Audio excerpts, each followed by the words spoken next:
galera, beleza? Como é que vocês estão? Meus amigos, o vídeo de hoje divide aqui em 3 partes. Como sempre, vamos dar prioridade a ele, Jair Messias Bolsonaro. Quero começar na primeira parte comentando ainda sobre a sua prisão injusta. Não que na segunda parte a gente também não vai falar sobre isso, mas o foco aqui é mostrar mais algumas arbitrariedades. Ontem o Mário Sabino publicou um texto bem interessante, inclusive compila algumas coisas que nós falamos nos últimos dias, mas ver isso sendo publicado por alguém do consórcio mostra que várias análises e conjunturas não são conspirações nem teorias malucas de bolsonaristas que querem passar pano para as atitudes de Bolsonaro. Muito além disso, né? São apenas inferências lógicas de coisas óbvias. Também mais algumas coisinhas no final desse tema, algumas imagens que eu vi circulando na internet que acho que são bem interessantes. A segunda parte está bem recheada. Quem vai liderar, né, a frente da direita brasileira? A turma do Centrão segue com o pé no acelerador. Inúmeras matérias falando sobre a sucessão, porque o Centrão isso. Aí, uma das narrativas vigentes ao longo do dia de ontem é que Flávio Bolsonaro estaria fragilizado. Fiquei perguntando por quê, mas segundo eles, como o Bolsonaro foi preso por causa do Flávio, por causa da vigília, isso teria tirado o capital político do Flávio. É uma explicação sem pé nem cabeça, eles estão insistindo nisso, e aí eu também trouxe umas coisinhas a mais para temperar, né, essas situações. Algumas postagens, alguns críticos de Bolsonaro. Também teve uma matéria envolvendo o governo americano, algumas coisas envolvendo banqueiros. E aí, na terceira e última parte, eu acho que hoje vai dar para comentar um pouquinho, espero. Vamos falar da indicação do Messias para o Senado. Vamos falar. Confusões. Enfim, vamos que vamos para ver até onde a gente consegue chegar, né? Na prisão, Bolsonaro recusa a comida da PF e recebe refeições levadas por familiares. Interlocutores afirmam que o ex-presidente vai receber diariamente café da manhã, almoço e janta. Cardápio especial segue recomendações médicas. Assim, né? Independente de qualquer recomendação médica. Ainda que Bolsonaro não quisesse, por algum tipo de desconfiança, vocês iam falar que ele é louco? Eu acho que não, né? A Thalita fala, né? Certíssimo, todo cuidado é pouco. Mas, gente, assim, além de qualquer birra mesmo, sabe? Em relação à turma da esquerda, Lula, Polícia Federal, se podem ou não colocar alguma coisa que não devia na comida de Bolsonaro. O cara fez 7 cirurgias, claramente está sob cuidados médicos, com a saúde debilitada.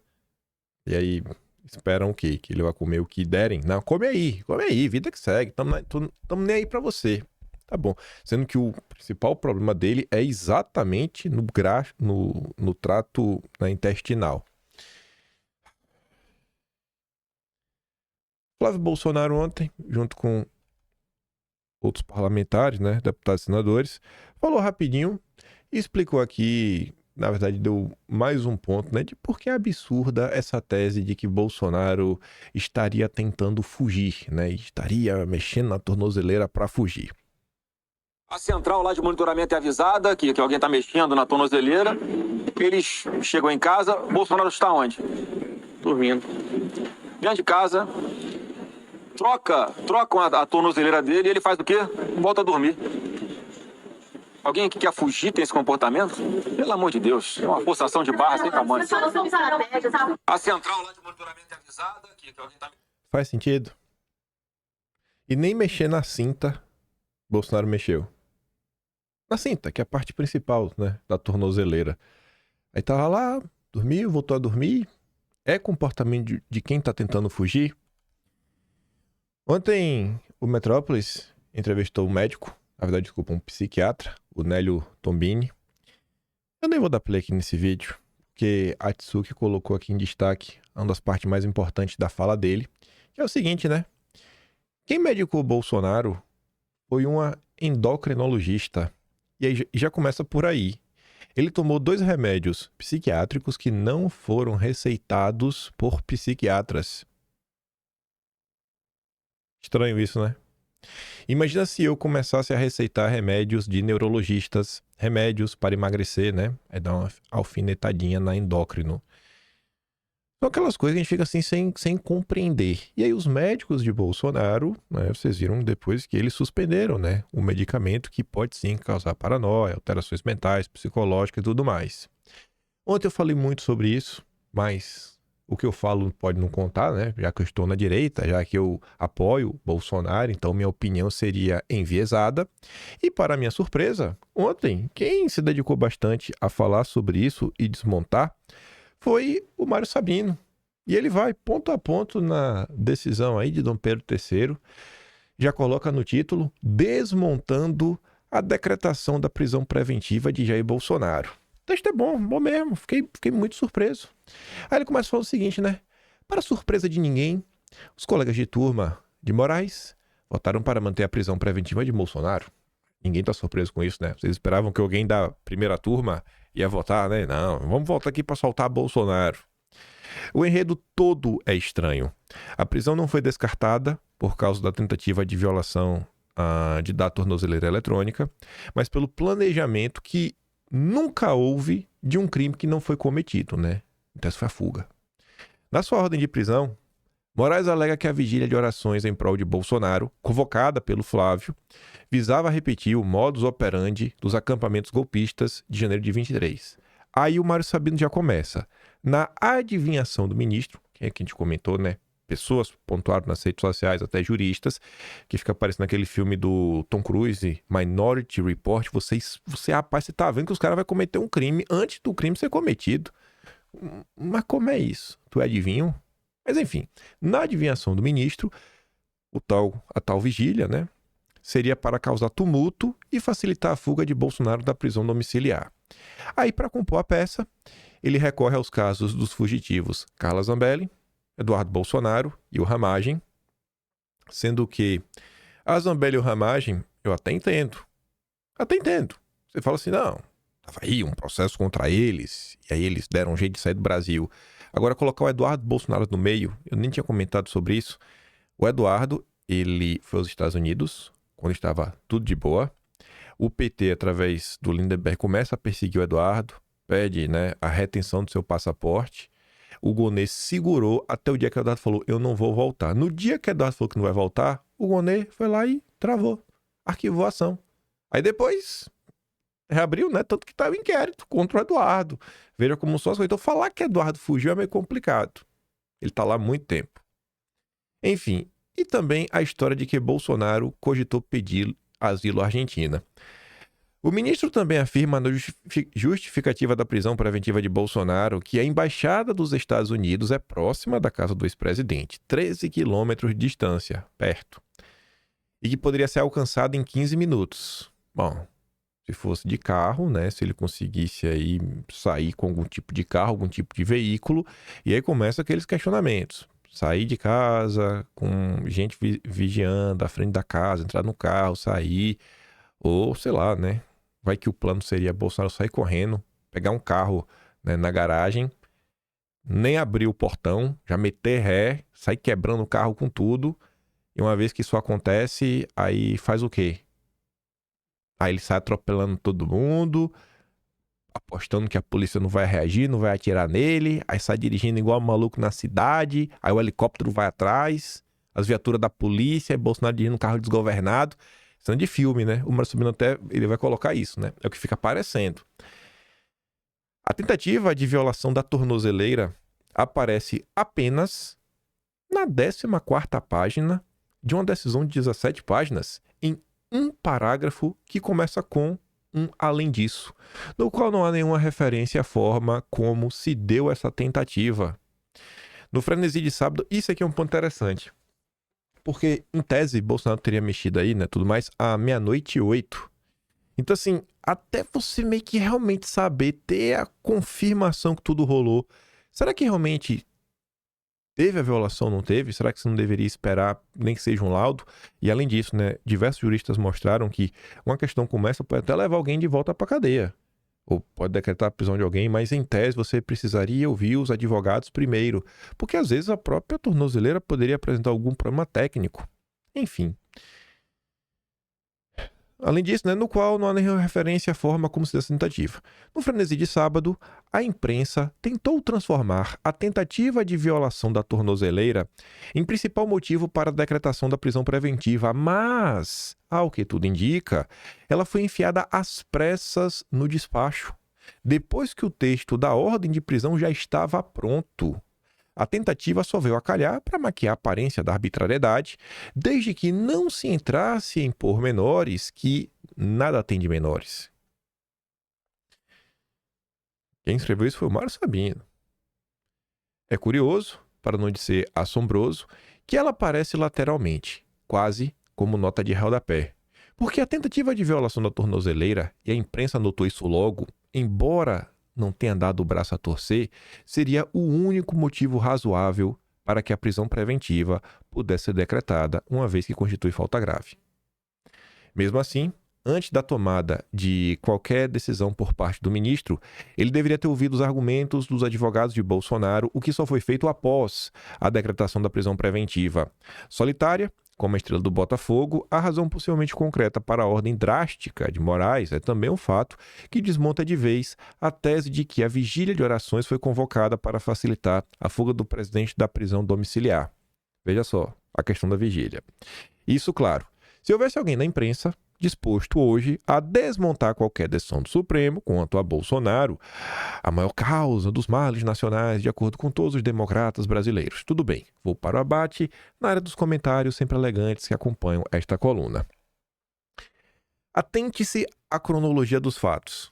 E o Mário Sabino percebeu algo que, se você voltar no vídeo de anteontem, que eu falo da vigília e eu mostrava o tweet do Flávio Bolsonaro, eu pegava a caneta e eu mostrava, gente, olha onde é, eu riscava assim, ó, olha onde iria ser a vigília. Olha aonde iria ser a vigília.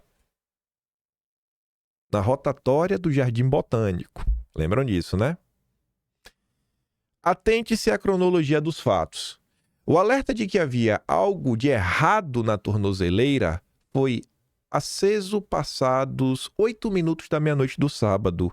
Constatou-se que Bolsonaro havia queimado a caixa do equipamento, não a tira que o mantém preso à sua perna. E a tornozeleira foi trocada logo em seguida. O Mário Sabino percebeu, cara, a tira tá ali, estava intacta. Bolsonaro não tentou tirar, não fez nada. A tira, que é o que realmente segura a tornozeleira, né? Você corta para fugir. Vocês já viram algum caso? Dá um Google. O que é que o cara faz? O cara quebra a parte de cima ou o cara corta a tornozeleira para fugir? Vocês já viram algum caso que o cara abre a parte de cima? Tu não tá vendo que isso não é um comportamento padrão? Mas vamos lá. Tentativa de violação por volta da meia-noite, muito bem. A vigília de orações, por sua vez, foi convocada por Flávio Bolsonaro para começar depois das 7 horas do sábado. Está lá, naquele vídeo, com a fala do senador que emana eflúvios do Antigo Testamento. Se você ainda não se perguntou, eu me pergunto, que plano estrambótico era esse, segundo o qual Bolsonaro se livraria da tornozeleira quase 20 horas antes de começar a movimentação popular supostamente feita sob medida para criar uma confusão que propiciasse a fuga dele? Aliás, a cronologia não sustenta a ordem de prisão, nem tampouco a distância de onde? Do local da vigília da entrada do condomínio, onde fica a casa de Bolsonaro, bem mais de meio quilômetro de distância. Vou até mostrar aqui, se vocês não viram, no dia, o vídeo de anteontem, tá logo no início do vídeo. Aqui, ó. Cadê? Logo no início do vídeo, tava ali, né, a matéria do Estadão, porque Bolsonaro foi preso. Aí citava lá a convocação do Flávio. Na convocação do Flávio, ó, sábado, 22 de novembro, 19 horas, no balão do Jardim Botânico, na altura do condomínio solar de Brasília 2. Faz sentido uma coisa dessa? O cara tá dentro de casa, um monte de gente vigiando a casa, gente vigiando a entrada do condomínio. E a vigília 500 metros lá na frente. Será mesmo que essa confusão, assim, a vigília não era na frente do portão da casa de Bolsonaro. Se fosse na frente do portão, eu entendia. Ainda que fosse na frente do portão do condomínio, já era complicado. Mas a 500 metros? Faz sentido, meu amigo. 500 metros faz sentido. Porque se você pega a decisão, vamos fazer uma regra de 3 proporcional. A decisão citava 13 quilômetros em 15 minutos. Então você tem basicamente aí, vamos botar 1 quilômetro por minuto. Né? Dá até um pouco mais de 1 minuto. Então se você está lidando aí 500 metros, é 30 segundos dirigindo um carro, eu acho que não é uma velocidade boa, né? Será mesmo que isso aqui faz sentido? Você vê, a coisa começa a ficar cada vez mais insustentável.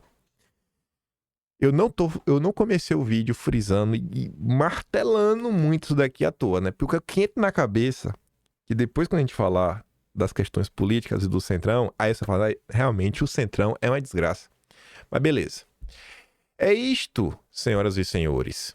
A Polícia Federal, a PGR, Moraes, convenceram a torcida já convencida de antemão de que Bolsonaro fugiria depois de quase 20 horas da violação da tornozeleira, esperando que ela não fosse notada e aproveitando-se de um tumulto causado pelo que seria uma falsa vigília de orações a ser feita a mais de 5 campos de futebol do condomínio onde o presidente mora. Imagino que na suposição extravagante dos envolvidos, na decretação da ordem de prisão, a fuga de Bolsonaro seria à la O.J. Simpson. O ex-presidente fugindo a alta velocidade em direção à embaixada americana, com a Polícia Federal no seu encalço, tarde demais para evitar que ele entrasse em território diplomático inviolável, a cena toda filmada de helicóptero. Talvez, na imaginação ainda mais afoita de algum dos nossos defensores da lei e da ordem, pudesse até ocorrer troca de tiros entre agentes federais e os Marines, que faziam a segurança da embaixada enquanto o carro do ex-presidente atravessa o portão do prédio aberto às pressas, né? Mission accomplished, Mr. President. A defesa de Bolsonaro disse que o ex-presidente estava em surto quando tentou abrir a tornozeleira, efeito colateral dos remédios que lhe foram prescritos. Achava que havia uma escuta dentro do equipamento que jamais cogitou fugir. Como ele não tentou arrancá-la da sua perna, e dada a personalidade naturalmente paranoica de Bolsonaro, a explicação faz sentido. Mário Sabino. Então assim, não sou eu agora mais que falo isso, é o próprio Mário Sabino.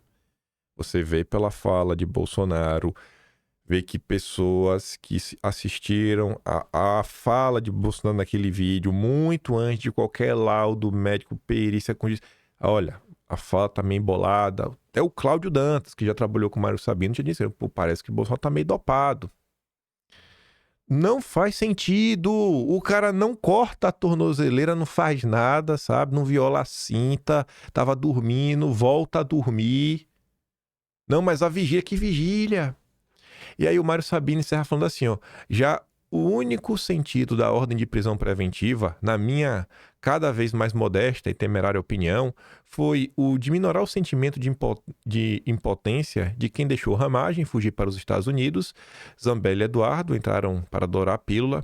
Era preciso mostrar que não se brinca com os homens e, não menos importante na demonstração de força, encontrar justificativa para negar o pedido da defesa de Bolsonaro de prisão domiciliar no cumprimento da pena de mais de 27 anos por golpismo, nem que para isso fosse imperioso criminalizar a liberdade garantida pela Constituição de cidadãos espernearem contra decisões da justiça, inclusive cidadãos bolsonaristas, e a vigília foi sim adivinhada como ato criminoso, ilícito, atentatório ao poder judiciário, que não parece estar mais nem abaixo do poder divino, a julgar pelo tom e pelos adjetivos usados pelo ministro. Aliás, diga-se, nem tanto de passagem que o senador Flávio Bolsonaro também virou cabra marcado, visto que teria convocado ato criminoso a ser perpetrado por organização idem, a saber, né, o bolsonarismo militante. A Constituição, ora, a Constituição desde 2019, ela só vale para quem merece. Ainda tem mais umas coisas nesse tópico, mas eu quero deixar uma provocação porque eu vou responder sobre isso. Na sua vida, toda vez que você se deparou com uma situação que, em determinado momento, você descobriu que você estava sendo manipulado e você estava sendo enganado, como foi a sua reação àquele evento? Você começou a dar mais importância ainda para aquele evento e tomou um lado... Assim, ó, se antes você tinha uma rejeição a um lado, depois que você descobriu que você estava sendo manipulado pelo outro, você intensificou ainda mais a sua atenção para aquele evento e a rejeição para quem te manipulou foi muito maior do que a rejeição que você tinha e você ainda criou uma espécie de simpatia. Eu acho que esse é o comportamento padrão de todo ser humano. Acho que vocês concordam com isso, né? Então, assim, eu acho que uma pessoa, quando vê o outro lado, vê que está sendo manipulada pela imprensa por tudo que está acontecendo, rapaz, acho que tem uma coisa errada. E eu acho que isso fortalece a imagem de Bolsonaro. Quando as pessoas percebem que tem alguém sendo perseguido, as pessoas normalmente tendem a abraçar essa pessoa. Não estou falando isso à toa. Chegaremos lá. Mas vamos lá. Aquele momento, que inclusive eu acho que pode se somar, quando o cara percebe que existe uma maldade, uma injustiça sendo feita com um lado, e você fala, cara, não é só que tá tendo injustiça contra um lado. Quando é com Lula, vale tudo. Aí você mostra, né? Lula convoca a militância para queimar pneus e fazer ocupações. Em seu provável último discurso antes de ser preso, Lula se disse vítima de justiça, mas admitiu que vai se entregar para ser preso. 7 de abril de 2018. Aí o Vanildo fala assim, ó, qual a legislação no Brasil? É difícil entender, mas parece que um lado pode fazer o que bem entender. Aí o Carlos diz, né? Imagine se qualquer um que carrega o nome Bolsonaro assim o fizesse, atentando a Estado Democrático de Direito, suas derivações, não, apenas o puro suco da democracia. E a gente também tinha comentado no mesmo vídeo lá que tá aqui a questão da rotatória, inclusive já tá aqui na sequência, relembrando, né? O Ivanildo também relembra do dia da prisão do Lula, né? Aí ele fala, Lula pode fazer um comício, mesmo com mandado de prisão em seu nome, já tendo vencido o prazo para se entregar, numa clara artimanha para atrasar a prisão. Agora Flávio, que não é réu em processo nenhum, não pode sequer fazer uma vigília. Aí a gente relembrava, ó, Lula fez uma vigília em 5 de março de 2016, teve vigília em 16 de outubro de 2016, inclusive aqui as imagens, né, de ambas, e no dia da prisão, 7 de abril, estava lá também. Militantes cercam sindicatos metalúrgicos e impedem a saída de Lula. E a turma estava lá, fazendo vigília. E já tinha estourado o tempo. Já se tinha 25 horas a mais do que o prazo dado para Lula se entregar. É verdadeiramente 2 pesos, 2 medidas. Aí imagine, uma pessoa que está aí, que não acompanha política, se ela tivesse a oportunidade de entender o caso de Bolsonaro nos pormenores, e além de entender o caso de Bolsonaro, todas essas falhas, poxa, a vigília, meio quilômetro de distância pro condomínio de Bolsonaro, o que tá acontecendo, o cara não rompeu a cinta, olha o remédio que o cara tava tomando, veja o que foi feito, o cara voltou a dormir, a vigília só seria 19 horas depois, será mesmo que ele ia fugir? E você depois mostra o tratamento dado para o Lula. Quando é com Lula, o que é que isso causa na cabeça das pessoas? Uma vontade de apoiar Bolsonaro ou ele vai continuar rejeitando? Não estou falando isso à toa. Falei que queria mostrar algumas imagens que eu achei que eram curiosas. Fizeram aqui, acho que explica muito, né? Sem falar quase nada. A grande cortina de fumaça, tá aqui, né? A mídia, colocando os holofotes, né, de Bolsonaro, prisão de Bolsonaro, cobertura total. Enquanto isso, a COP30 é um fracasso, que não se fala. A CPMI do INSS é esquecida. A falência dos Correios esquece também. E a questão do Banco Master. O que a mídia esconde enquanto você olha para o palco? Muito mais do que isso. A indicação do Messias. Outra imagem que fala muito. Preso em 2018. Corrupção e lavagem de dinheiro. Preso em 2019. Investigações da Lava Jato. Preso em 25. Corrupção e lavagem de dinheiro. E Bolsonaro, vigília de oração. Aí quem tá solto? Lula, Cabral. O nome desse aqui, rapaz? Esqueci. Palocci. O Odebrecht. Disseu. Esse aqui acho que é o pai do Odebrecht, né? Enfim. Esse aqui não é, esse aqui é o Vacari. Enfim. Tá aí, né? E preso tá o Jair. Após Bolsonaro ser visto, Polícia Federal põe película escura em portas. E a Sarita fala assim, ó, não se enganem, não é para proteger a imagem de Bolsonaro, é para apagar. a imagem dele. A espiral do silêncio. E na mesma linha aí das perseguições, você vê Anderson Torres. Será que as pessoas conhecem a história do Anderson Torres e o que foi feito com ele?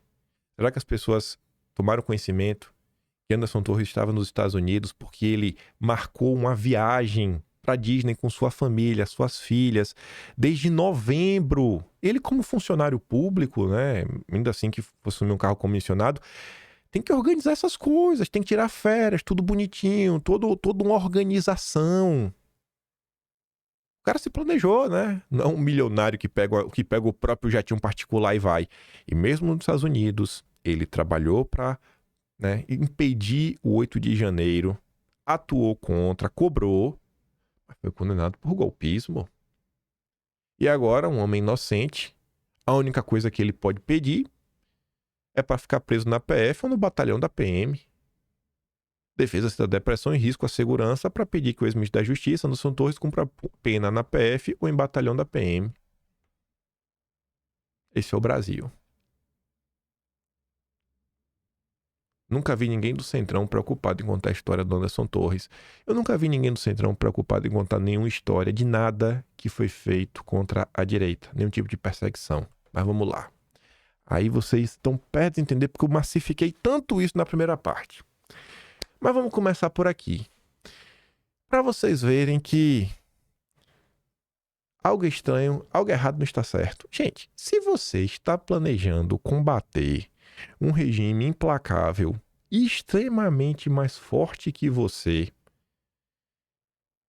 vocês acham que faz algum sentido você fazer uma reunião que, sei lá, em poucas horas o conteúdo da reunião já está com detalhes, já está prontamente sendo divulgado pela imprensa?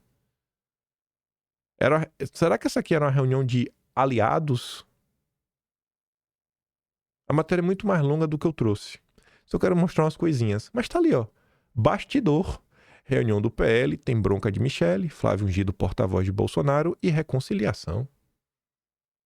A reunião emergencial, convocada aí pelo PL, teve broncas públicas entre os participantes, escolhi um porta-voz oficial, mãe de reconciliação. O encontro foi convocado pelo Valdemar. Flávio Bolsonaro fugiu do porta-voz, ficará sob sua responsabilidade, em alinhamento com os irmãos e a madrasta, a repassar aos parlamentares as orientações do ex-presidente. E muito porque o Flávio pode ir, voltar, pode se encontrar com o Bolsonaro, né? Porque por ser filho. Aí, curiosamente, uma matéria que vai citar ao longo dela o nome, já citou o nome do Flávio, o nome da Michele, cita a bronca que a Michele deu no Gilvan da Federal. Você pega a matéria na íntegra, você vai ver. Vai citar o Jair Renan, vai citar o Carlos. Mas, curiosamente, este deputado aqui não teve o seu nome revelado. Não teve o seu nome revelado. Um deputado federal perguntou a Flávio qual a orientação que os bolsonaristas deveriam seguir, né? Uma vez que Eduardo, que se mudou para os Estados Unidos para trabalhar por sanções, tem agido em dissonância com a atuação do PL solo brasileiro. Oi? Eu acho que é meio que o oposto, né? Eu acho que é o PL que está agindo em dissonância, porque o PL não fez nada, absolutamente nada, para ajudar o Eduardo. Nem uma fotinha no Instagram oficial do PL não teve. Teve o Valdemar falando que Eduardo queria matar o pai. Isso teve.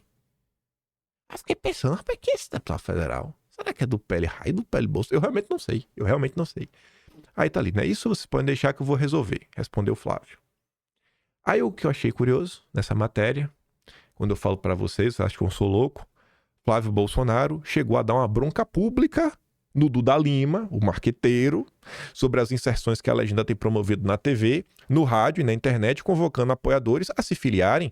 Por que o meu pai não está nas inserções? A turma tá aí, fiquei se filiando no PL. Ninguém tá nem aí, vai pro Bolsonaro. Ô Flávio, assim... Quem sou eu, Flávio, sabe? Quem sou eu? Quem sou eu pra falar alguma coisa? Mas, irmão, se por um acaso esse recorte chegar até você, tu tá de brincadeira, velho. Tu não sabe o que é Duda Lima. Tu acha mesmo que é um erro, é uma dúvida, sabe? Tu acha que isso aí começou agora? Quem sou eu pra te falar isso, né? Mas Duda Lima e Murilo Hidalgo. Murilo, você conhece? É próximo também, né? O PL tá aí sempre com as pesquisas.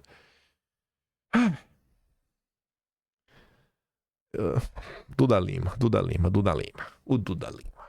Mas vamos lá. Aqui começa a brincadeira. Vocês viram, né? Mal teve uma reunião e já vazou pra imprensa. As reuniões do PT não vazam, as reuniões do PSDB não vazam, do MDB não vazam, do Kassab não vazam. As reuniões do bolsonarismo vazam. É simples assim. Se a imprensa sabe os bastidores, imagina a classe política se não sabe os bastidores dos bastidores. Centrão vê nova janela para a chapa presidencial com apoio de Bolsonaro, mas sem os Bolsonaros. Tempestade perfeita, eles não perdem tempo. Aí vai. Prisão de ex-presidente, confissão sobre tornozeleira e justificativa de paranoia abrem novo flanco de pressão. Partido de centro e de direita defende a opção de Tarcísio e pleiteiam vice, mas filhos são obstáculo. Os caras, a galera gosta do Tarcísio, né? Tarcísio é bom demais mesmo. Governadores do campo da direita e os partidos de centro e centro-direita que controlam o Congresso tentam há meses emplacar a chapa com apoio de Bolsonaro, essencial para garantir a viabilidade eleitoral empreitada. Flávio Bolsonaro, aí veja, que ensaiava encabeçar a chapa presidencial, foi peça central na decretação de prisão assinada pelo Moraes. De acordo com integrantes da direita e do centrão, a pretensão presidencial de Flávio, que havia ganhado aval do irmão, se enfraquece. Oi? O episódio fez o senador entrar na mira de Moraes. Oi? Flávio, Eduardo e Carlos buscam... aí você vê como a matéria é bem certa, né? Tentam o controle sobre o espólio eleitoral do pai, né? Eles buscam ou tentam? Você vê que o cara escreveu e não releu, né? Que escreveu. A movimentação inclui acusações públicas nos bastidores contra a da direita. Aí eu falo pra vocês, gente, vem cá. Vocês acham que essa história do Jair, se fosse bem contada, enfraquece o Jair ou fortalece o Jair? Vocês percebem? Isso aqui no final do dia é só mais uma matéria plantada. Mais uma, todos os dias. Isso é uma matéria plantada. É você aproveitar uma situação, você dá a narrativa que você quer para você tentar influenciar na questão política da coisa. Porque qualquer pessoa em sã consciência consegue entender que existe liberdade de manifestação do país. É muito mais fácil você explicar que foi criminalizada a liberdade de expressão e mais, a liberdade de culto, porque era uma vigília. Então imagine num país que majoritariamente é cristão, das mais diferentes vertentes, católico, evangélico, espírita. Você chega num país desse e fala, olha, estão tentando criminalizar o seu direito de fazer uma oração. Porque foi isso que aconteceu com Bolsonaro. Você acha que qual história tem mais impacto e fortalece mais? Então, quando o Centrão vem com essa história que enfraquece o Flávio, isso aqui é mentira. É mentira. Isso daqui eles estão repetindo. É o mesmo repeteco do que eles fizeram em relação a Eduardo Bolsonaro. Trump colocou tudo na mesa. Falou aqui, ó, é de vocês. Agora é só vocês pegarem todo esse alvoroço, porque eu acho que grande parte das pessoas entendem que um país precisa manter relações comerciais com outros países, né, que o dólar ainda é uma moeda importante. Aí vocês pegam tudo isso e vocês mostram bem as violações. O brasileiro não concorda com essas arbitrariedades, né? O que foi com a Débora do Batom. Não tô falando do petista. O petista é maluco. Então vocês poderiam pegar tudo isso daí e mostrar, olha, gente, mais do que nunca a gente tem que trabalhar pela anistia. Porque se não bastasse os problemas internos do país, que está cada vez mais sustentável, até mesmo os Estados Unidos, rapaz. Um exemplo aí de democracia tá falando isso da gente. Mas o que é que foi feito? O Centrão, com apoio do PT, trabalhou para dizer, porque o Eduardo está contra o país. Levaram a narrativa para o lado mais difícil de todos, que é o lado da mentira e da omissão. Isso é o Centrão. Essas são as pessoas que trabalham pelo Tarcísio. O cuidado do Centrão na negociação tem como razão de ser a avaliação consensual no grupo de que o rompimento com Bolsonaro, uma viagem solo sem o seu apoio, teria enorme chance de fracassar nas urnas. Tem que descolar do Bozo sem perder o apoio dos apoiadores do Bozo. Tem que aplicar um Deltan Dallagnol. Por isso, publicamente, os principais integrantes do grupo criticaram a decisão de Moraes e prestaram solidariedade ao presidente. Aí nos bastidores, há promessas direcionadas à família, de que, sem empecilhos graves ao projeto, se vocês não atrapalharem o Centrão, seria mais fácil tentar diminuir as penas no Congresso, articular um cenário. Olha, a gente pode até tentar trabalhar para você ficar preso em casa. Olha como somos bonzinhos. E se a gente ganhar, rapaz, quem sabe é uma anistia, né? Ninguém quer trabalhar pela anistia agora, mas se ganhar, aí a gente pode pensar. Aí vem André Sadi contar, né? Reforçar o plano. Passadas 48 horas desde a prisão de Jair Bolsonaro, o grupo político do ex-presidente está fazendo análise nos bastidores para ver o que sobrou, o que não sobrou, o que dá para fazer do ponto de vista jurídico e do ponto de vista político. O que sobrou? Sobrou uma avenida para surfar, para mostrar mais uma arbitrariedade, mostrar que no Brasil foi criminalizado o direito de culto. Num país cristão. Foi isso que sobrou, só para começar. Eleitoral. Do ponto de vista jurídico, é aquela história, eles vão insistir na prisão domiciliar, isso pode ser renovado de tempos em tempos, apesar de eles acharem de fato que isso está cada vez mais distante, a não ser que tenha a comprovação por uma junta médica de que ele não pode ficar na polícia. Esse é o primeiro ponto. O segundo ponto é de que tem um clima um pouco de estão todos desolados com essa prisão do ex-presidente, pelas mãos do ex-presidente, porque eles já estavam esperando essa prisão. Não foi pelas mãos de Bolsonaro, não foi. Tá na decisão. Aqui é o caso do que o Mário Sabino escreveu. É a imprensa mudando a narrativa. Seguindo pelo caminho mais difícil, que é o caminho da mentira, da safadeza, da descaração. Nessa semana, porque a condenação na trama golpista já estava dada, os recursos estavam sendo rejeitados e eles estavam preparando o discurso político. Quando o Bolsonaro antecipa essa prisão, violando a tornozeleira, tem um entendimento de que ele entregou esse discurso para a oposição, ele abriu mão, na verdade, desse discurso para a oposição e também entregou um presidente para o Supremo, que eles vinham acusando de perseguição, de que olha só o que eles estão fazendo com o grande líder, quando o ex-presidente comete essa violação. Então, eles estão um pouco, passado ali o choque inicial, estão procurando outro tipo de discurso, outro tipo de estratégia política para colar junto aos seus aliados. Esses aliados, inclusive, acham que quanto mais próximo a família Bolsonaro fica da polícia, mais distante ela fica do tabuleiro político eleitoral. Aliados, viu? É o Ciro Nogueira, Kassab. Explica. Bolsonaro já está inelegível, como a gente sabe, mas ele quer continuar influenciando no tabuleiro eleitoral. Então, ele fora, ele gostaria de botar alguém dele na chapa. Aliados ali mais pragmáticos dizem que se isso acontecer não tem chance de disputar a eleição, porque carrega também a rejeição. Então, qual que é o cenário hoje? Bolsonaro distante, Eduardo lá fora, Flávio Bolsonaro, que eles queriam emplacar, vinham falando, agora tem que explicar essa vigília. Sobra Michele Bolsonaro como nome potencialmente forte, se eles quiserem emplacar alguém com o sobrenome Bolsonaro. Como eu sempre disse para vocês, o Centrão não quer. A turma ali mais pragmática que defende o Tarcísio de Freitas acha que tem que ser uma chapa Tarcísio e com o nome do centro, da direita, mas tem uma família Bolsonaro. Eles querem os votos do Bolsonaro, mas eles não querem carregar a rejeição da família Bolsonaro.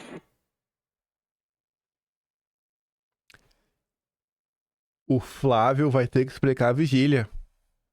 Olha, gente, eu convoquei uma vigília a 500 metros aqui do condomínio e parece que a liberdade de culto foi criminalizada nesse país. Então você que é cristão, você aí, padre, pastor, você acha isso certo?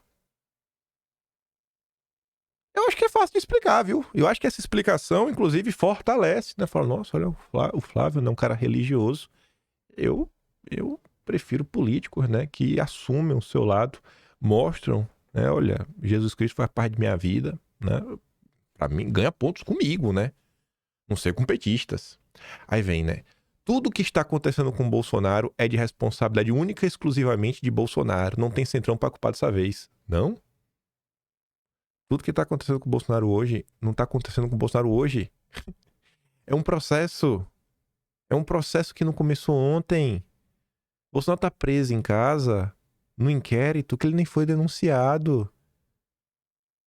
Que só existe por causa de outro inquérito maluco de golpe que nunca teve, que nem no Brasil o Bolsonaro estava, que é muito fruto da revolta popular pelo que foi eleição, pelos inquéritos intermináveis que começaram desde 2019. Então, assim, cara, é incrível a dissonância cognitiva da imprensa. Só que não para aí.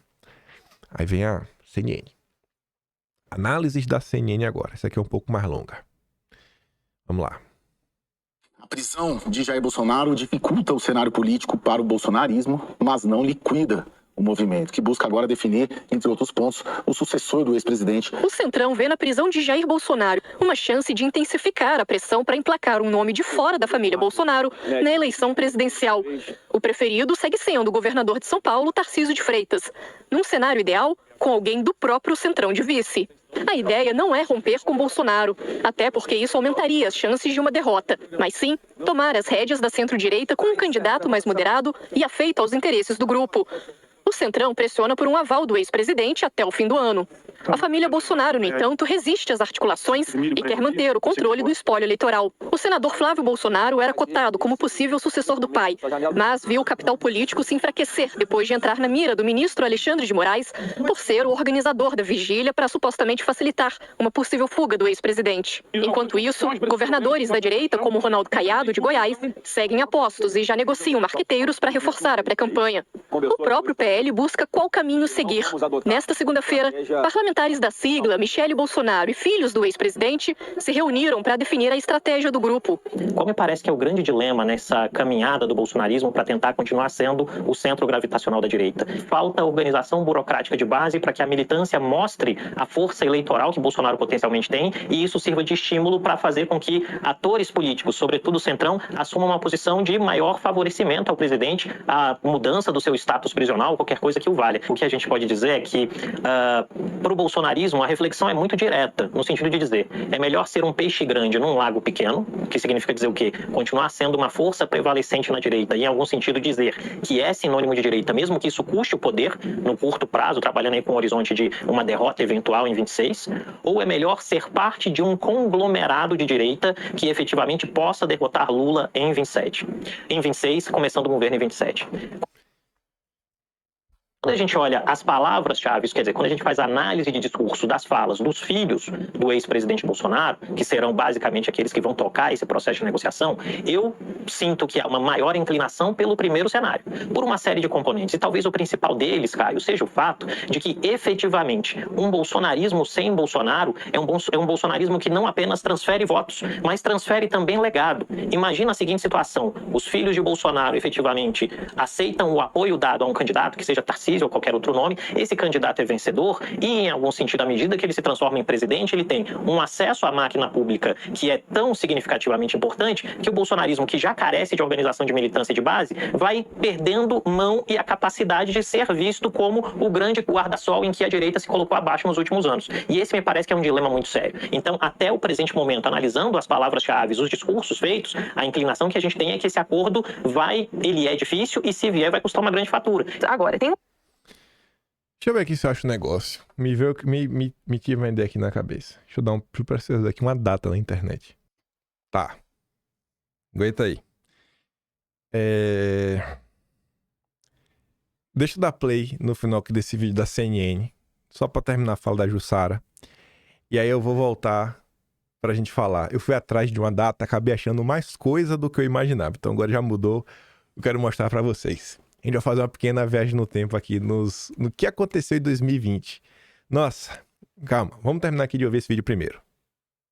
Ponto que vocês estavam falando, já pensando em 2026, que a gente vê a direita bolsonarista no Congresso preocupada, porque muitos deles sabem que foram eleitos porque tinha a chancela de Bolsonaro, porque tinha Bolsonaro com eles ali pedindo votos. Então eu percebo também uma grande preocupação de integrantes dessa direita, integrantes do PL, da falta que Bolsonaro vai fazer nas urnas para o Congresso, para quem for disputar uma vaga no Congresso. Eu acho que é uma outra discussão que permeia tudo isso, para além da disputa para o Palácio do Planalto, que é quanto Bolsonaro preso vai impactar nessa disputa no Parlamento. Pois é, né? Quantas pessoas... Tem muita gente aí que é Bolsonaro preso, mas também tem muita que ele solto, não porque gosta dele, mas que precisa dele para se reeleger. Mas vamos voltar. O outro jornalista estava comentando sobre os caminhos que a direita vai seguir aí. Vai virar parte do Centrão? Cara, se fizer isso daí, a militância meio que vai seguir por outro caminho, vai ficar feio. E aí isso me veio na cabeça uma coisa, né? Eu falei, cara, dá um exemplo do que seria a direita se unia ao centrão. E para mostrar para vocês como a própria direita muda, como a própria direita relativiza as coisas. Quando é com Bolsonaro, todo mundo é tigrão, todo mundo mete dedo na cara, mas quando é contra as pessoas, aí todo mundo afina. Aí o que veio na minha cabeça? Eu lembrei de uma pessoa que faz parte de uma administração pública e já fez parte de outra administração pública. Eu falei, cara, aquele bicho quando foi cotado no governo Bolsonaro foi gritaria pra tudo que é lado. E eu lembrava que era mais na época do MEC. Aí eu fui pesquisar primeiro no Google quando foi que aconteceu o caso do Decotelli. Vocês lembram do Decotelli? Que foi ministro por um dia. Um dia da educação e depois renunciou. Aí eu vi a data lá, 1º de julho. Aí eu comecei a abrir meus vídeos, né, em sequência. 1º de julho, 2 de julho, 3 de julho, 4 de julho, 5 de julho. Aí, no vídeo que foi ao ar no dia 4 de julho de 2020, depois que o Decotelli pediu a demissão, e aí vocês vão entender qual é o meu ponto, é esse daqui, ó. Foi o episódio 260. Estava no início do canal. Estava aprendendo o ofício de jornalista. Político nenhum resolve nada sozinho, ainda mais um presidente da República. No governo Bolsonaro a gente pôde entender isso muito bem. É preciso ter um grupo. E uma pergunta que as pessoas não se fazem é: qual o grupo político do Zema? Qual o grupo político do Caiado? Quem são as pessoas do Caiado? O Caiado vai colocar quem na Casa Civil? Que é um grupo do Ratinho Júnior? Quem o Ratinho Júnior vai nomear, sei lá, o Ministério das Comunicações? Que é um grupo do Tarcísio? Aí o grupo do Tarcísio eu fico me perguntando, né, porque é o grande nome. Quem foi que o Tarcísio chamou para ser o seu secretário de Educação? O Feder, que chegou a ser anunciado como ministro do governo Bolsonaro. E o Feder já trabalhou da administração Ratinho Júnior. Aí você vê, né? O Feder não servia para a direita para trabalhar com Bolsonaro, mas o Feder serve para Tarcísio e para Ratinho Júnior. E o que aconteceu na época? Aí além disso aqui, eu quero mostrar outras coisas para vocês que eu também achei. Pois bem, né? Bolsonaro pode desistir de Feder após resistência de apoiadores. Aí na época o Petros comentava, parece que a pressão sobre o Feder não está surtindo efeito. Não podemos parar de pressionar. Não podemos permitir erros como Bebiano, Joyce, Janaína, etc. voltem a acontecer nesse governo e só serem notados após sabotarem e criarem um estrago definitivo. Aí, quem era o Feder? O Feder é o cara da Multilaser. E aí, na época, a gente começou a mostrar, né, a capivara do Feder. Quem era o grupo político do Feder? Aí começa aqui, né? Parabéns a Multilaser pela atitude. Multilaser vai doar tablets para a gestão do Dória, né? Mostrar que trabalha meio que parceria. Tudo bem doar lá os tablets. Aí a gente comentava, né? Não acredito que esse Renato Feder é cotado para o MEC. O presidente Bolsonaro não tem ninguém no RH para ver o currículo dessa pessoa antes. Na parte da economia, já tem um cara que foi diretor-geral do LIDE. Assim não dá, né? E tá ali, né? O maior valor recebido por Dória foi 120 mil. A quantia foi transferida para a conta Tucana por Renato Feder em 20 de setembro. Ou seja, doador da campanha. Doador de campanha do Dória. É secretário do Tarcísio. Essa é uma pessoa que o Tarcísio colocaria no MEC? A farsa por trás do chamado ranking dos políticos. Aí que a gente comentava na época porque o Feder, ele era ligado ao Renova BR. Quem tá falando do Rubens Menin, que é doador e tudo mais. O Thiago Mitraldi, né? Mitrô. Não é de hoje que a gente reclama dele. Olha, até o que ele diz, ó. Bolsonaro escolhe Renato Feder para o MEC, mas é pressionado. Ó. Se confirmado, Feder é excelente escolha para o MEC. É empreendedor, liberal, racional, dialoga e vem fazendo boa gestão no Paraná. O fato de esquerda e ala ideológica reclamarem só confirma que não estará a serviço de interesses desses grupos. Espero que Bolsonaro confirme a decisão. Fiz dossiê recentemente no dia do lançamento da candidatura do Zema, mostrando que é o Mitrô, né? Thiago Mitraldi, extremamente próximo do Lehmann, foto desde 2018, lá um grupo que o Lehmann financia. Enfim. Isso aqui é o quê? Tem aqui uma doação de 125 mil. Não sei. Deixa eu ver se dá pra olhar que essa... Será que eu cortei algum pedaço disso aqui? Não cortei. Não vou saber de que... Teria que olhar isso aqui. Eu não botei esses 125 mil de doações à toa. Quem que recebeu esse dinheiro aqui do Thiago Mitrô? Mas enfim, né? Com a emissora de TV, Dona Construtora MRV. Ah, não. Foi o Rubens Menin. Recebeu do Rubens Menin. Lembrei. Aí tava ali, né? O Feder. proximidade com a Fundação Lehman. Autoridades brasileiras debatem gestão pública e educação. Aqui está o Molon, Tabata e o Feder. O Feder, com a Tabata, o Molon, lá no Instituto Lehman, né? Eu tinha salvo umas coisas do Feder quando o nome dele foi primeiramente cogitado, mas como não se confirmou, deixei pra lá. Olha essa imagem, só gente boa na fundação. Tabata Amaral, Manuela Dávila, Rigoni, Molon e Feder. Não sei se vocês sabem, quem criou o PL 2630 foi a Tabata Amaral com Felipe Rigoni, apresentado depois pelo Alessandro Vieira. E depois começa a ser apensado outros projetos, como o 3144 da Joyce. Esse é o Felipe Rigoni, era o tucarinha aí da coisa. Ratinho Júnior, eu e o futuro secretário de Educação, Renato Feder, nos reunimos com o empresário Jorge Paulo Lehmann. Então, assim, na época, a direita denunciava o Feder. Hoje é o cara do Tarcísio. Então, eu tô colocando isso daqui, né? Não é só pra falar do Tarcísio, mas pra falar assim, qual é a direita que vocês querem construir? É passar o bastão pra quem? Pra isso? Pra o Lehmann? A gente vai botar o Lehmann no MEC? Numa promessa de que vão soltar Bolsonaro? Solta primeiro, pô. Aí depois a gente vê. Solta o Jair primeiro, depois a gente vê. Feder foi nomeado para ministro da MFL, ministro da Fundação Lehmann. Novo nome do antigo MEC, uma vez que será guiado totalmente pela Lehmann. Feder trabalhou no governo do Alckmin, foi um dos grandes apoiadores de Dória na campanha para prefeito. Vamos ter detonados por Lehmann, Ayrton Senna e outros. A partir de agora o governo passará a ser elogiado por toda a mídia porque eles conseguiram o que queriam. Aí vem o Amoedo. E o Luciano Huck. O Luciano Huck! Meu Deus, não lembrar. Eu tô falando pra você, cara, isso aqui é maravilhoso. Mas ninguém falando do Tarcísio, o nome é o Feder, né? O MEC ganha nova chance de coordenar a educação, arma mais poderosa para combater desigualdades, democratizar oportunidades, que a juventude do novo ministro traga modernidade, não insegurança, que não fique mais realista que o rei ou preso a ideologias regressistas. Uma pessoa que goza do apoio do Lehmann, do Dória, do Luciano Huck, do Amoedo, é o secretário do Cadeirudo. Ah, meu Deus! Relembrar e viver. Eu falei isso no episódio 260. Eu tenho que manter a minha coerência.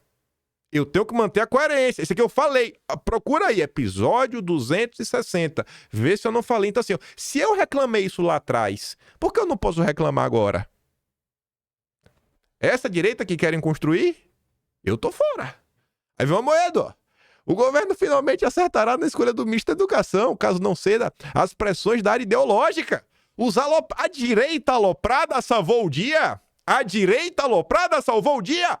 Obrigado, Deus. Feder, um gestor técnico qualificado. Fala MBL também, né? Comentando. Bernardo Kister, aí fazer uma pergunta. Renato Feder defende legalização de drogas? Aí tá ali, o secretário do Paraná, Feder é coautor do livro Carregando o Elefante, publicado em 2007, além das privatizações. Aí o Tarcísio fica com tesão, né, Tarcísio? Eita, chega a bola e estoura. Obra defende legalização das drogas e redução das Forças Armadas. Rapaz, velho. Ê, cadeirudo. A época o Silvio Grimaldo não era opositor ferrenho ao Bolsonaro, né? Procura no livro do Feder o capítulo sobre legalização das drogas e descubra por que liberal é merda. 2, porque o PSDB ama o menino rico. 3, porque tem alguém fazendo o Bolsonaro de trouxa. Deixa eu ver mais. Marisa Lobo, que é lá do Paraná. É o pior nome, um Moro piorado. Ele é contra o Escola Sem Partido. Estou sendo processada por defender Bolsonaro em uma escola e o Feder disse que os alunos estavam exercendo sua liberdade. Colocar a cara do presidente no lixo, a liberdade de expressão. É o secretário Tarcísio, viu? Do Cadeirudo. Rapaz. Ó, Zambelli. Renato Feder defende a escola e o ensino sem ideologia política, qualquer que seja ela. Sabemos que irá trabalhar para formar adolescentes com excelência em português, matemática, ciências e afins. É exatamente o que queremos. Aí isso não aconteceu. Aí na época eu lembrei, isso aqui a gente tava criticando a Zambelli. A Zambelli sempre do lado certo da história, né, Zambelli? É incrível. Aí fala do Decotelli. O Felipe Martins comentava nesse contexto. Deixa eu tentar aqui lembrar, né, o que era. Vamos ler. Compreender as questões morais, culturais e ideológicas que afetam a qualidade do ensino e da educação é um pré-requisito básico para qualquer pessoa que queira verdadeiramente sanar os problemas que colocam o Brasil nos últimos lugares dos testes internacionais de educação. Ninguém pode se dizer tecnicamente qualificado para o cargo se não compreende os estragos que a doutrinação ideológica, a falta de disciplina e o predomínio de métodos adotados por razões puramente políticas causaram na educação dos brasileiros. Se hoje temos um índice tão baixo de literacia matemática, em língua portuguesa e em outras disciplinas, isso se deve justamente à rejeição das melhores práticas e à instrumentalização das salas de aula para objetivos políticos totalmente alheios aos fins últimos da educação. Então, Felipe Martins era um dos críticos também, né, dessa questão do FEDER. A ala ideológica venceu. A ala ideológica venceu, viu?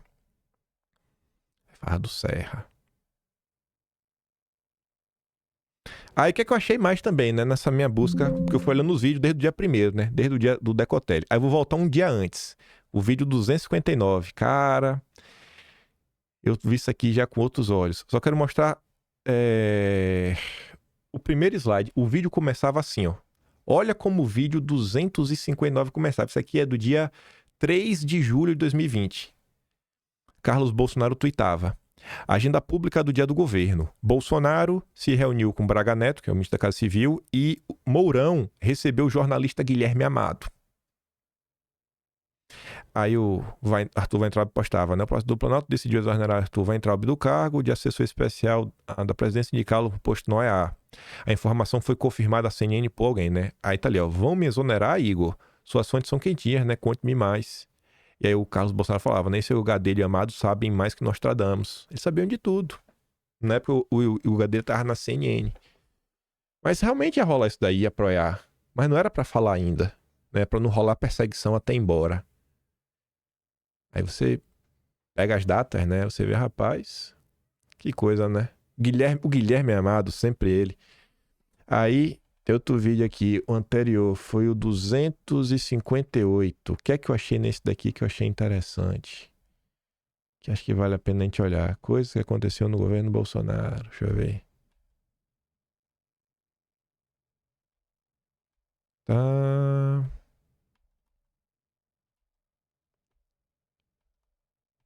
Deixa eu ver aqui.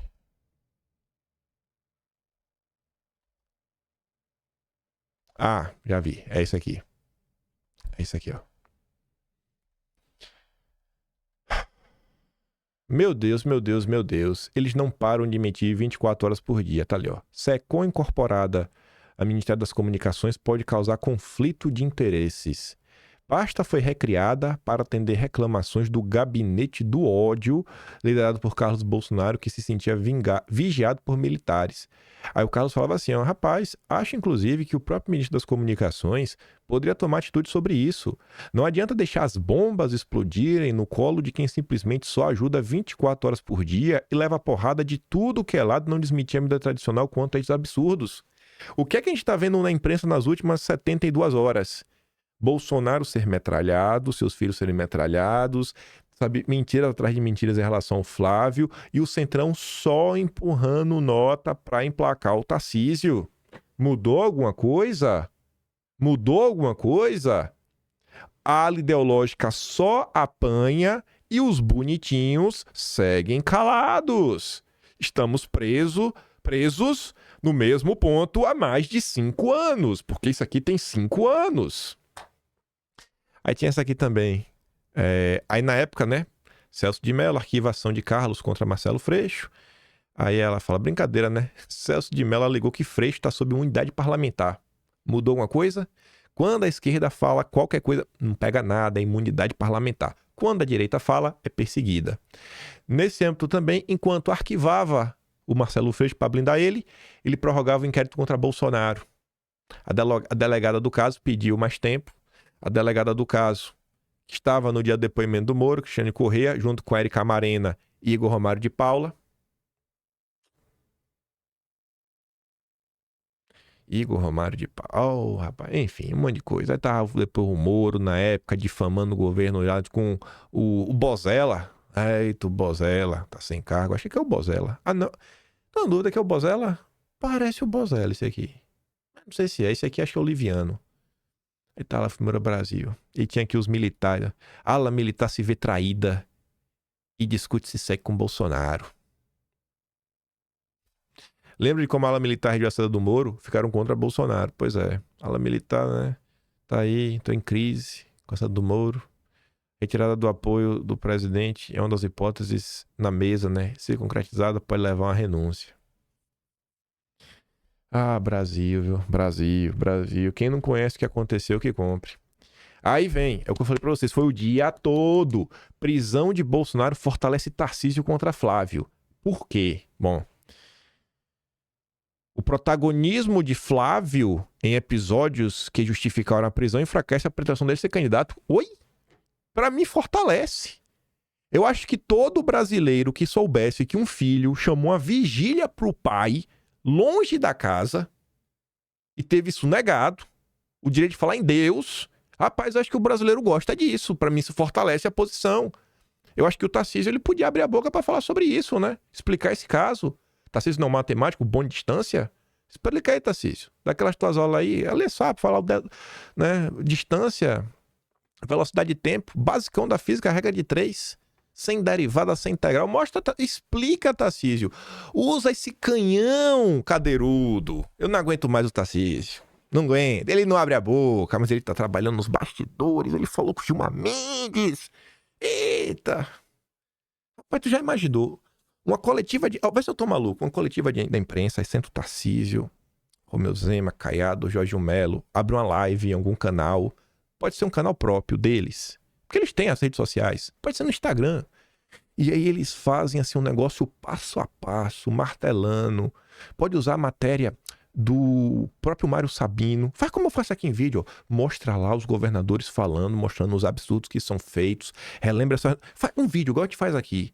Pra gente rodar o Brasil. De rodar o Brasil. Aí usa as assessorias de comunicação, as SECONs dos governos, para botar as notas na imprensa. Utilizar da verba de propaganda, porque os governos do estado têm verba de propaganda. Você deve ouvir na rádio do seu estado, quando sai a propaganda. Então você pode falar, irmão, tu vai noticiar na rádio, tu não obriga. Tu não obriga. Tu fala assim, eu acho que seria interessante você falar sobre isso. Eu tenho certeza que rádios diversas, vai falar, cara, o meu grande patrocinador, o governo do estado, como é que eu vou negar um pedido desse? Mas isso não acontece! Porque o Tarcísio, ai meu Deus, ele está ajudando o Bolsonaro nos bastidores. Eduardo Leite concorda com prisão de Bolsonaro do ponto de vista jurídico e lamenta cenário político polarizado. Concorda, gente? O Leite... E ele ainda fala assim, ó, essa direita mais radicalizada, capitaneada por Bolsonaro, nunca trabalhou na lógica para construir realmente esse estado mais leve, mais enxuto, de maior prosperidade para quem empreende. O liberal é ele vai privatizar tudo. Ele vai cortar todos os cargos, mas não venha falar de cortar super salário de ministro do Supremo, que aí todo mundo treme. Aí Tarcísio já tem que tomar o Melprazol. Vixe, já deu dor de barriga. O Caiado sai correndo. O Zema começa a comer casca com jaca, que banana já tá fácil. Ele come o caroço da jaca por fora. E o Ratinho Júnior liga pro pai. Fala, meu pai, resolve aí por mim que eu me caguei. Ai... Simplesmente trabalhou para tentar destruir o adversário. Foi Bolsonaro que trabalhou para tentar destruir alguém. É mentira atrás de mentira. A gente vive um mundo de mentira, de mentiroso, de gente safada. Aí tá ali, ó. O Eduardo Leite não descartou, contudo... Ele quer ser candidato a presidente, né? Mas ele não descartou o apoio a Tarcísio, ao Ratinho Júnior, a depender das articulações políticas, nas salas escuras com Kassab, regadas a charutos e vinhos caros. Coisa que você não vai ter nunca em sua vida. Quer dizer, né? Bate na mesa. Um dia você vai prosperar. Tem que levar na pirraça. E fala que eu tô errado. Fala que eu estou sendo incoerente com o que eu defendi em vídeo no passado. Aécio vai assumir a presidência do PSDB de olho no eleitor que rejeita Lula e Bolsonaro. Top. Vai que é tu, Aécio. Calão, como sempre, resgatando alguma postagem do Olavo. Quem odeia o Bolsonaro, odeia o Brasil, odeia o povo, odeia o bem. Simples, né? Como isso. Aí, sobre esse ódio, né? Eu fui olhar algumas coisas. Eduardo Jorge. Esse aí lutou contra a ditadura. Ou a dita branda. Dita mole, não sei. Lula e Bolsonaro mereceram a prisão por seus crimes. Isso já é história. Embora com atropelos, a justiça foi feita. Ui, a justiça com atropelos. O que é pequeno agora o Brasil é o sentimento vingativo de ódio que domina boa parte dos partidários de ambos. É a gente que tem ódio? É a gente que está sendo aniquilado? Ave Maria. Aí o Mafia pergunta, então eu posso considerar que os militares estavam certos em prender os teus amigos na ditadura, né? Já que também teve uns atropelos. Aí não, né? Aí era ilegal. Mas eu acho que eles mereceram ser presos, né? Queriam dar golpe de Estado, você mesmo disse. Aí falando em ódio, Maria. A verdade é que Bolsonaro ajudou a soltar Lula porque achava que ganharia dele, perdeu, tentou armar o golpe, inclusive citando aqueles tontos que foram presos quando micou, foi-se pra Miami. Só se lembrou da turma quando o rojão da prisão se virou pro lado dele. Bolsonaro tá em Miami desde 2022. Desde 2022. Muito antes do 8 de janeiro. Ai, Deus do céu, velho. Foi Bolsonaro que soltou o Lula. Foi Bolsonaro mesmo. Foi o Jair. Aí o Brown falou, dona Maria, se o dinheiro das Torres Gêmeas publicasse notinha de apoio ao Bin Laden, você não ficaria com a pulga atrás da orelha? Relembrar coisa que o povo esquece, né? Moro publica nota de apoio a Fachin, alvo de ataques após decisão sobre Lula. Isso aconteceu no dia. Tweet do Moro na época. Tanto o Moro quanto Deltan Dallagnol saíram em apoio ao Fachin quando soltou o Lula. Eu não vou registrar, não vou resgatar aqui as postagens do Moro e Deltan hoje não, porque senão o vídeo vai ficar muito longo. Bolsonaro ataca Fachin. Quem foi que tirou o Lula da cadeia? Então, e aí? É Bolsonaro que quis soltar o Lula? Moro defendeu o Fachin, Bolsonaro reclamou do Fachin. As pessoas escrevem, o que falou ali, né? Quem odeia Bolsonaro odeia o Brasil. Aí outro exemplo. Lembra que no vídeo de... Eu acho que foi o vídeo de anteontem também. Acho, não tenho certeza. Deixa eu dar uma olhada aqui se foi esse. Lá do pastorzinho. Os dois de teologia. Foi aqui? Mas foi no vídeo de ontem, então, que eu falei desse rapaz. Deixa eu ver se foi aqui o vídeo de ontem. O pastor do MBL.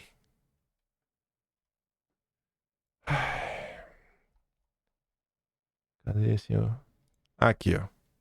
O vídeo de ontem. O Iago fazendo uma festa com a prisão de Bolsonaro. Aí o Brau, esse Brau aqui, ó. Ele deu RT nessa minha postagem ontem e apareceu na minha timeline. Vocês aí que conhecem o Alan dos Santos, manda o Alan dos Santos assistir o vídeo hoje a 1 minuto 7 minutos e 50 segundos. Alan dos Santos. Relembre comigo, Alan dos Santos. Quem é Iago Martins, que celebrou a prisão de Bolsonaro? No dia 23 de outubro de 2021, eu escrevia o pastor da turma do Gentili, MBL e Ayan. Aí falavam de você, Alan. Pediram a prisão do Alan. Segundo os colegas que leram o processo, viu? A Polícia Federal pediu prisão preventiva por risco de fuga para algum país que não extradite para o Brasil. Segundo disse o Caian Messina, que leu o documento, a PF viu a possibilidade de uma ação orquestrada contra as eleições aqui, como ocorreu nos Estados Unidos. Há também suspeita de 3 empresas de fachada para receber dinheiro. Além disso, muitas doações idênticas repetidas por meses e altas, 15, 30, 70 mil, muitas não identificadas. Eita, Alan. Nisso tudo, então a Polícia Federal, não o Supremo, viu indícios de evasão de divisas, lavagem de dinheiro, elisão fiscal, ataques às instituições de modo contínuo, formação de quadrilha e bando, além do risco de fuga para país sem extradição. E só pediu prisão porque outras cautelares foram descumpridas. Cautelares, né? Tava fazendo live, né, Alan? Ainda quero ler o processo quando estiver público. Os dados são do Caian Messina na Band. Um absurdo pastores lamentarem isso como se fosse um risco para a nossa liberdade de expressão. Chegamos em 2025 com a liberdade de culto sendo ameaçada porque fazer vigília agora é crime. E da mesma forma que o Iago reclamava dos pastores, né, terem pena do Alan, O Iago Martins estava aqui, ó. É hilário ver pastores do Twitter dando pena de Bolsonaro. Só que as pessoas não conhecem o passado das pessoas. As pessoas não conhecem o passado das pessoas. E o chato sou eu, porque eu relembro. Eu não esqueço. Na verdade, é que eu tinha esquecido. Eu sabia quem era a peça, que era do pastor do MBL. Mas quando o Brau deu RTzinho, eu falei, é o Iago. Mas vai mudar. O Cadeirudo vai nos salvar. Cadeirudo vai nos salvar. Comentamos sobre a postagem da Lina ontem, né? Que é o que eu tô falando. Se você explica a história e mostra a injustiça, aqui é uma prova viva de uma pessoa que viu e falou, cara, peraí, eu não consigo mais odiar Bolsonaro. E ela colocou o print e falou, eu defendi o fim do bolsonarismo. Eu falava que Bolsonaro era o câncer, mas eu acordei pra vida. E ela acordou exatamente porque as pessoas estão comentando e não em silêncio como o Centrão. Aí o David Agape, o homem do Twitter Files, da Vazatoga 2, Talhaferro, dentre tantas outras coisas, eu não sabia disso. Aí o Agape diz, ó, eu também. Ou seja, ele também já foi um crítico de Bolsonaro e colocou um tweet ali pra mostrar, ó, eu era crítico.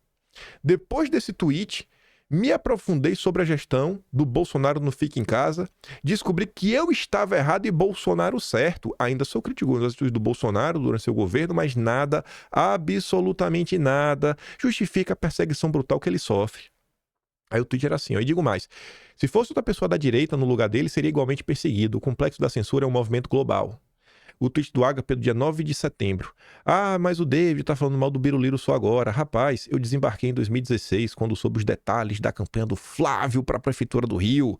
Por favor, amigos, aproveitem a energia, derrubem logo esse paspalho que não governa já faz mais de 2 anos. PS, eu sou favorável ao impeachment do Bolsonaro desde 2020, por causa de sua má condução do Fica em Casa, mas o lerdo do Rodrigo Maia ficou sentado em cima. Mas acordou. Acordou e hoje, inclusive, está sendo perseguido, né, Agape? Pessoas mudam. As pessoas podem... Mas para mudar, ela tem que receber informação para mudar. E quem fica calado atrapalha. Quem fica calado joga contra. Ontem teve a mega reunião. Aquela reunião de fim de ano da Febraban, os maiores banqueiros do Brasil. Banqueiros tratam Daniel Vorcaro do Banco Master e Bolsonaro como liquidado. Tava lá, esperando o Calipro na salinha da Febraban. Vorcaro era problema até a liquidação do banco. Agora ele é assunto liquidado. Segundo o relato fez a coluna, o ex-presidente Jair Bolsonaro, preso no último sábado, também virou no assunto. Da forma como ocorreu com ferro de solda, não há nem o que falar. Como não? Vai ter muita coisa pra falar, meu banqueirinho. O fato é que os dois casos, Vorcaro e Bolsonaro, viraram assunto de polícia e banqueiro gosta de falar de números e solidez de mercado. Vamos falar de banqueiro Henrique Stetter do Market Makers com Renan Santos de Kataguiri. Eu até retuitei isso aqui no Twitter com a matéria de 2017, né? A Mão Invisível, que falava do grupo de WhatsApp do MBL com a Faria Lima para fazer lobby em Brasília. Estamos de volta em 2017. O Brasil está regredindo no tempo. Os nossos Faria Limers não param. Ainda tem gente que ainda fica nessa, né? Eu revisei hoje um subtema do Atlas de outubro, que era a Faria Lima é Lula. E aí tinha umas postagens do Henrique Stetter lá, falando que Eduardo Bolsonaro é o camisa 10 do Lula. Pra não falar que eu tô mentindo, né? Vou até mostrar que o Atlas aqui agora tá até aberto no computador. Cadê? Faz assim, pronto. Ó. Ele compartilhando aqui, ó. Aqui, o Henrique Stetter. 2 postagens dele, ó. Pai deixando claro que muitos se recusam a enxergar. Tá pequeno aí, mas é a questão lá do camisa 10. Quem não te conhece, que te compre, meu Deus. Falando em banqueiro, falaremos dele. Roberto Campos Neto. se assumiu como lobista mesmo, estará presente no próximo lead, ele, Roberto Campos Neto, que atuou ferrenhamente, porque assim como o governo Bolsonaro, a administração Trump não é uníssona, tem grupos diferentes, e no Departamento de Estado, o bloco do Marco Rubio não é 100% majoritário, tinha lá a turma do Maurício Claver Carone, que é banqueiro também, né, Banco Mundial, era do BID, que o Roberto Campos Neto fez, né, o jogo a jogo ali, tete a tete, pra lascar com o Eduardo Bolsonaro e proteger o Lula e os violadores. E Robertinho, que também está no Fórum Econômico Mundial e no Instituto Milken, que abriu, já tinha aberto, inclusive, as portas do lead do Dória para conversar com a administração americana, estará junto com Michel Temer, o Mota, o Lira. Cadê os irmãos Batista? Não estão aqui, não? Tem nenhum irmão Batista, não tô aqui. Esse evento é fuleiro. Não tem o Dedé e não tem os irmãos Batista. Eu não ia. Um evento que não tem os irmãos Batista e o André Esteves é evento de gente fuleira. Só tem fuleiro. Não vale um peido desse pé. Vocês não valem nada. Eu só vou em eventos que estão ou os irmãos Batista ou o André Esteves. Só. Não me chamem pra outra coisa. A ação do governo Trump e a prisão de Bolsonaro acende alerta no mercado. A sinalização mais sensível para investidores veio do Departamento de Estado. Aí o Renato fala, né, rapaz, estão com medo da conta da estabilidade que escolheram ignorar por anos. A Faria Lima só se preocupa com isso. Se tiver alguma punição e mexer no bolso deles, porque senão pode matar Bolsonaro. E diz, né, eles estão preocupados com a postagem do Landau. Falou lá, né, um monte de coisa. Violadores humanos, enfim. A Embaixada Americana também republicou o conteúdo. O impacto foi imediato. Economistas e gestores viram na mensagem um potencial ponto de inflexão. O temor é que a crítica, em comum em tom e origem, abre espaço para o início de escala diplomática, especialmente se Trump decidir transformar o caso em bandeira política. Entre analistas, o post de Landau foi classificado como um recado duro demais para ser ignorado. Aí no mercado tem alertas, né? Será que tem risco de escalada? Gestores ouvidos ao longo do final de semana reconhecem o desconforto. A avaliação predominante é que a fala de Trump, isoladamente, tem efeito limitado, mas a posição oficial de um alto funcionário do Departamento de Estado eleva o risco de deterioração no curto prazo. A dúvida que circula em mesas de operação é se Washington permanecerá apenas na retórica ou ensaiará medidas mais duras em defesa do ex-presidente brasileiro. Por hora, o mercado monitora. Só monitora. Não vai fazer nada, o mercado não tá nem aí, né? O jeito tá fora, vamos agora continuar trabalhando para emplacar o Tarcísio, repercussões no Congresso americano, movimento adicional do Departamento de Estado e reações de aliados internacionais de Bolsonaro. E não deu para falar do Messias, mas era isso. O Estado democrático de direito, e eu sou passapanista, né? Eu não baseio os meus comentários em nada, né? Eu defendo o Bolsonaro porque eu sou louco. Bolsonaro tem cada aliado, viu? Meu Deus, era melhor ter inimigo. Era melhor às vezes que fosse inimigo logo declarado, porque aí não surpreendia ninguém. Tem que levar na birra, na piada, na ironia, gente, porque senão a gente surta nesse processo, sabe? É aquela música de Cazuza, né? O tempo não para. Eu vejo o futuro repetir o passado. Eu vejo um museu de grandes novidades. O tempo não para. Mas disparo contra o sol, sou forte e sou por acaso. Minha metralhadora cheia de mágoas. De mágoas. Eu sou um cara. Gostar de correr na direção contrária, sempre pode chegar. Mas se você achar que estão derrotados, sabendo que não estão rolando os dados, que o tempo não para. Dia sim, dias não. Vou sobrevivendo da caridade de quem me detesta, né? Graças a Deus, não. Eu sobrevivo da caridade de quem gosta de mim. E se você gosta de mim, pegando o gancho, fico por aqui hoje. Vou mandar os vídeos que eu dei lá no Telegram, o link tá na descrição. Gostar mesmo do canal, tem um Tony Valeu, tem um Patreon na descrição e tem um Atlas Brasileiro. Se no governo Bolsonaro não pude registrar, os vídeos estão no ar até hoje, mas agora tá registrado de uma forma mais organizada. Quem não viveu o passado, no mínimo, devia refletir sobre o que as pessoas que viveram têm a falar, sabe? Não é birra, gente. É de alguém que já viu esse filme. E eu acho que eu pude mostrar. Eu já vi esse filme. Algumas vezes. E esse filme segue se repetindo. A direita não tem que ter vergonha de ser direita. Pessoal, como a Jussara falou na CNN, tem gente aí que precisa de Bolsonaro solto pra ser eleita.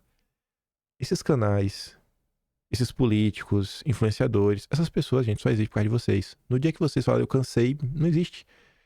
Vocês acham que quantas pessoas serão eleitas se os bolsonaristas não quiserem? Se os bolsonaristas falarem, eu não quero eleger nenhum deputado, nem Eduardo Bolsonaro eu quero eleger.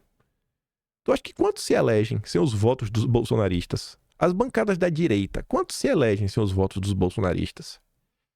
O bolsonarismo precisa se valorizar um pouquinho mais, sabe? O bolsonarismo tem que aprender a se valorizar.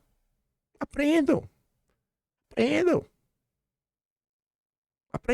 O Jair valorizava vocês. E muitas vezes quando o povo falava uma coisa, o Jair acatava, né? Porque era um governo do povo. Diferente de governo de iluminados. Mas é isso. Vejo vocês amanhã. Aquele grande beijo e abraço. Tamo juntos. Valeu, meus amigos. Fui!